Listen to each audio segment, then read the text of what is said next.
गया खरी हो हमर यार मनावा तो एक बेर बात कर लगे। हो गया खरी हो हमर यार मनावा तो एक बेर बात कर लगे। हो गे सुना यारवा हो भरती पटनवा में आके मुलाकात कर लेगे। आगे सुना यारवा हो भरती पटनवा में आके मुलाकात कर लेगे। आगे चली जाइबौ छोड़ी के दुनिया विदाई अपने हाथ कर लेगे। आगे सुना यारवा हो भरती पटनवा में आके मुलाकात कर लेगे। आगे सुना यारवा हो भरती पटनवा में आके मुलाकात कर लेगे।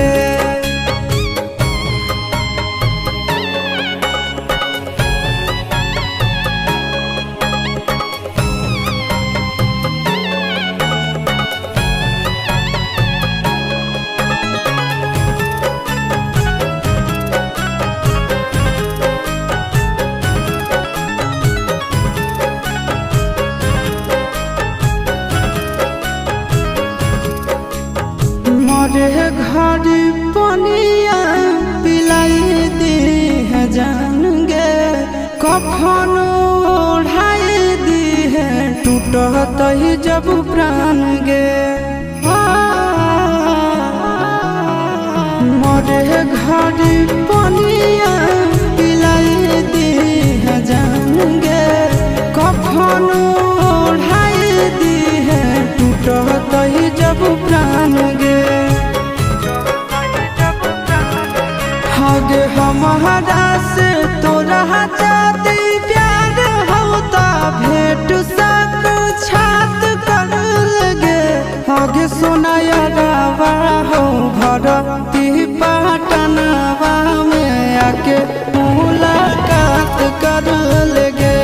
आगे सुना यारवा हो भरती पटनवा में आके मुलाकात कर लेगे।